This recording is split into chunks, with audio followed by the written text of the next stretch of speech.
I just think we're early in a broader bull market. So as far as I'm concerned, if this is a correction, it's probably already over. I don't think there's that much downside in the price of gold from here. And the same thing with silver. I mean, silver didn't hold above 50, but it did take out 50, which is something it never did really in 1980 or 2011. We got almost to 55. If we were to just kind of look at where gold is right now, we should see it run to roughly about 4,700 and then all the way up to about 51, 5,200. And do I think it'll be a smooth ride? I think once it starts to take off, I think it'll be fairly quick and fluid. It'll ramp up. I do think, as you mentioned, I think this move to 5,000 can be very swift. The sentiment and how all these different asset classes are moving right now are kind of the precursor. I think we're on one more big push to about 51, 5,200 for gold, and potentially a lot higher for, silver and all of those as well. The gold and silver markets have recently seen a strong rally, with gold prices surging above the $4,000 per ounce level. This upward momentum is largely fueled by renewed safe haven demand due to weak U.S. economic reports, including soft jobs data and declining consumer sentiment, which has increased expectations for a Federal Reserve interest rate cut. Despite the volatility, the current price, around $4,000, is holding steady and is not a significant pullback from its recent highs.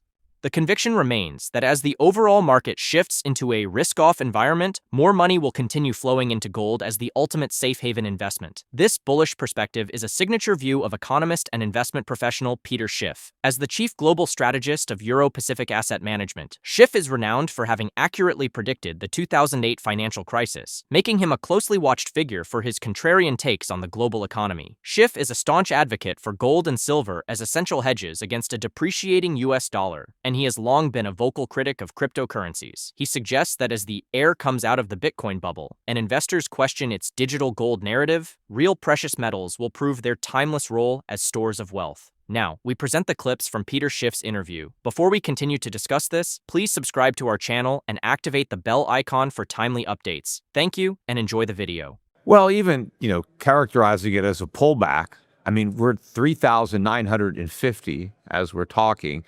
We've only pulled back from a level that we reached for a day, right? We had a quick move up.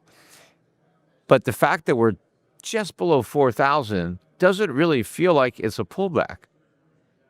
It's only a pullback in relation to the fact that we almost hit 4,400, which was crazy in that it only took us maybe a week to get there from hitting 4,000. So if you throw that week or two out and just look at where we are, we've gone up a lot on the year. And I think sentiment, it's interesting how such a sharp decline can turn the sentiment to get everybody thinking that this is now potentially a bear market already in gold, and that there's a lot of downside risk. I think that's kind of what the market was trying to do in shaking out some of the newer entrants that, may not really have the conviction or maybe came in with some leverage and have been flushed out of the market. But we've created a lot more, nervousness so that we can climb that wall of worry. And so as far as I'm concerned, if this is a correction, it's probably already over. I don't think there's that much downside in the price of gold from here. And the same thing with silver. I mean, silver didn't hold above 50, but it did take out 50, which is something it never did really in 1980 or 2011. We got almost to 55. And now we've had a pullback, but, we're holding 48.50, which if you told people even a few months ago, silver would be at 48.50, they wouldn't be, oh my God, it's pulling back. They'd be very happy that silver was at this price. And especially the gold miners. I mean, gold pulling back to 3,900 is great for all these gold mining companies. They're making a ton of money at $3,900 gold. They're making a lot of money at $2,900 gold. And that never really got factored into the price. I just think we're early in a broader bull market. I think that investors, mainstream Wall Street investors, both institutional and retail, are just finally noticing gold and deciding that they should make it a part of their portfolio. And this is after, gold is up, 11, 12x this century. The Dow is down, close to 70% priced in gold since peaking in 1999. So gold has outperformed the markets, yet investors haven't even noticed that really until just recently. And I don't think that the fact that they've now decided that gold should be included in a portfolio, whereas before it had no place in a portfolio, I don't think that is going to change because, oh my God, now gold's 3,900 and not 4,300. I think you're going to start to see more accumulation of gold from investors who never bought any. And I think the central banks that have been the drivers for the past couple of years, I think they're actually going to pick up the pace of their gold buying. I think more central banks that weren't buying gold are now going to start buying as well. So I think there's a lot of new demand coming from gold, and I don't see a lot of new supply. I mean, there's some, but not nearly enough. What's going to spark the next move higher for gold and silver prices? So what would you pull out for that? Yeah, well, we just got a rate cut by the Fed, and that didn't seem to be the trigger. I think we're going to get another rate cut, despite the fact that Powell kind of said it wasn't a lock. The markets kind of priced it in, and he kind of pushed back against that. But at the end of the day, I think there's going to be another cut because I think the economic data is going to continue to disappoint. Now, we're not getting as much data as normal because of the government shutdown.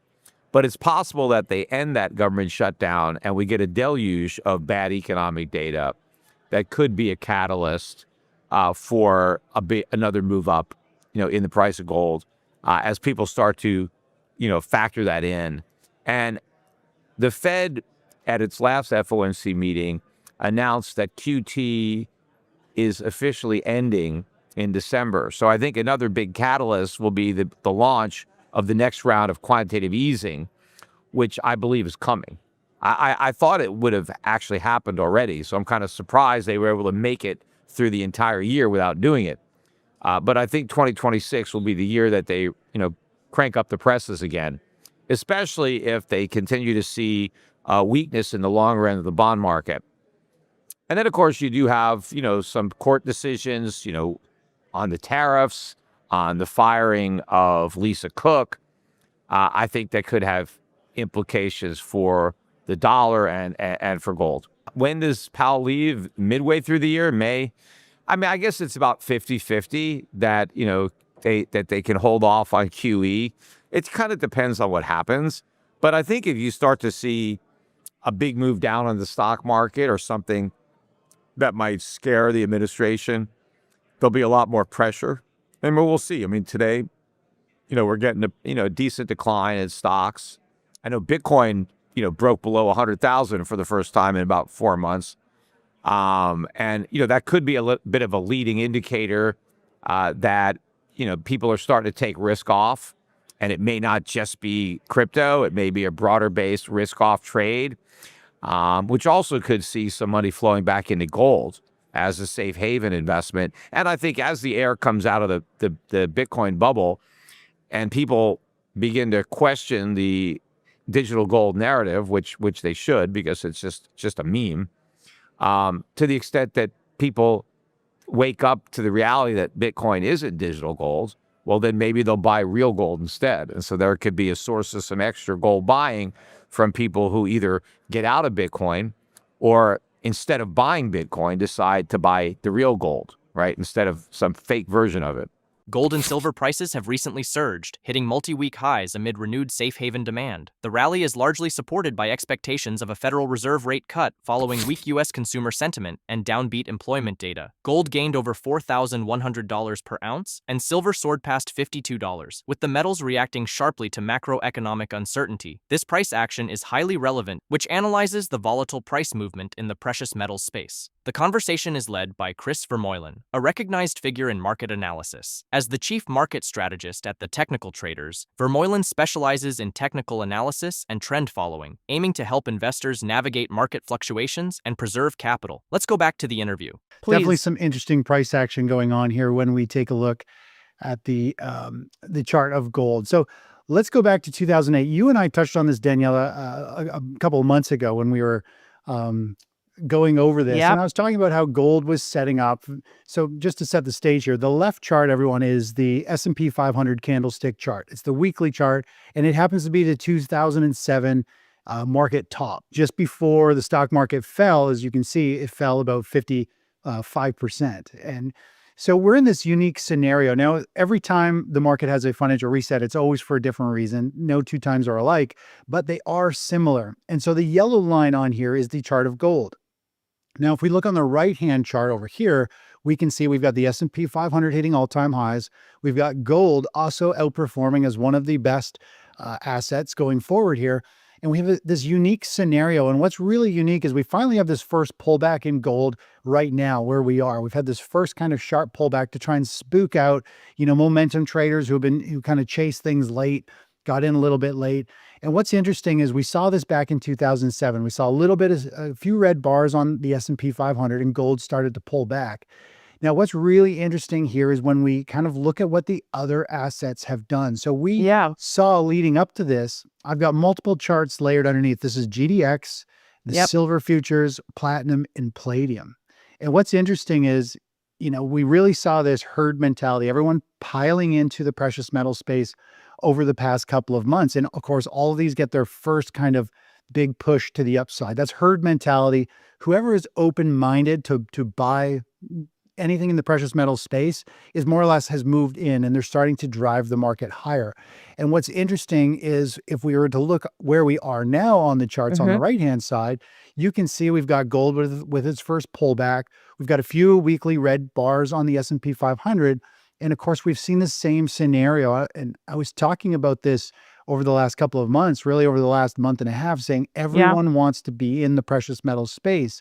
And of course, you can see the volume and the moves in all of the precious metals complex have been moving up. If people who aren't in gold, more or less bought into gold over the last few weeks near the kind of short-term market top. And so the big scenario here, Danielle, is like, what's going to happen after this? If it's similar to 2007, then if we kind of look at this chart, eventually the stock market will eventually struggle and start to sell off. Gold will keep moving higher. And eventually we're going to see a fairly big move. It's about a 30% move or so in gold, I think, to the upside. And we're going to see miners continue to move higher. Now, miners will probably struggle a little bit because they're a stock stuck in the stock market. And if the stock market is actually going down, gold miners, are stuck in that market. It's like a falling tide. It's going to pull all boats down. So there'll be a choppier, rougher play. The smoothest play is gold, silver, platinum, or palladium because they're a metal. They're outside of the stock market. So it's not affected in this market environment. If stocks sell off, people are actually going to pull money out of the stock market and push it into the precious metals space. So that's kind of where I think we're going to see. And, if I had to compare where we are, this little hiccup on gold and the stock market right here starting to struggle is, I believe, kind of where we are right now. When we look at this hard right edge, I believe we're this circle, and then we're going to see a big leg higher. So, the sentiment and how all these different asset classes are moving right now are kind of the precursor. I think we're on one more big push to about 5,200 for gold, and potentially a lot higher for, silver and all of those as well. If we were to look at this recent move, like you and I were talking about, when you and I talked, we were talking somewhere over here, and I mentioned we're looking for a discretionary trade in GLD above whatever was 1,317 or whatever it was. But we've played this recent move up, and there was a Fibonacci move up to this target. So we ended up playing this move in gold, but now that we've actually had this blow off phase where everyone really piled in just before it's had this sharp correction, now we have a very clean pullback to gauge where this next upside move is. So based on this giant bull flag pattern, the strength of this rally and the strength of this pullback, we can project using Fibonacci extensions, which where we should see gold rally to. So if we were to just kind of look at where gold is right now, we should see it run to roughly about 4,700 and then all the way up to about 5,200. And do I think it'll be a smooth ride? I think once it starts to starts to take off, I think it'll be fairly quick and fluid. It'll ramp up. I do think, as you mentioned, I think this move to 5,000 could be very swift. One of the good examples of this is if we just go to the monthly chart, and we're in this parabolic kind of phase where things go straight up. So we could get a couple green bars, which is a couple monthly bars, and we could be there in no time at all. And from where we are right now, it's only a 25% move, roughly, to that 5,000 mark. So things are going to pick up speed. If we go back, to the 1980s, 1970s bubble. Whoops, it's hard to grasp this, but again, I think we could have we're right here, and we've had that first run. We're having that first pullback and pause, and then we're going to explode up, and I think we're going to see all the precious metals take off. So I think that's where we're at. I think it will be fairly smooth until we get to a top. Then it'll probably have a very abrupt turning point. So if we look at silver, we'll just zoom out on this chart here, and you look at these. If it's going to load anymore, we're in this parabolic phase. One green bar, we could, be at 5,000 in gold. One more month or green bar, we could be at $5,600 or $70 silver. Who knows? But, you give this chart to a fifth grader and say, well, what should happen next? Over the next couple bars, everybody's going to be like, it's most likely going to come straight back down. So that is obviously a momentum move coming to an end. It's obviously fairly abrupt. What goes straight up in general comes straight back down, simply because it's not sustainable. We want something to grow steady over years so that it doesn't get into these kind of bubble moves where it becomes a crowded play. It's moved too far, too fast. Profit takers jump in. It becomes an emotional trade. And when people pile in emotionally, they also exit emotionally. And it creates a huge sell-off. That's why we see the meme stocks when they go straight up and then come straight back down. If it's emotions in, then it's going to be emotions out. So you get these big spikes and then you have these huge drops. And that's kind of what we're playing with in the precious metals space temporarily right now, is we're in this buying, feeding frenzy. And this first pullback in gold really is, to me, is just the first little hiccup. The market just trying to shake things up a little bit before we have another big push and go higher. When we're in this type of parabolic move, it's really hard to pick tops because I hear you. These things can just go straight up. But that's where the charts are pointing to. Based on our discussion, the key takeaway is that the precious metals market is currently a battleground of volatility and emotion, characterized by big spikes and huge drops that can shake out the undisciplined trader. Investors must determine if the recent surge is a sustainable rally or just a pause before a deeper, risk-off trade takes hold. This turbulent environment demands moving past the daily headlines to adopt a robust, methodical strategy that can reliably preserve capital. If you are looking to cut through the market noise and navigate the unpredictable swings in gold and silver, you need the technical clarity provided by experts like Chris Vermeulen and Peter Schiff. Don't be caught chasing a rally driven by emotion. Arm yourself with the analysis needed to capitalize on major market trends. For more insight on how to apply a technical, low-risk approach to your portfolio, please subscribe for all future updates, and hit the notification bell.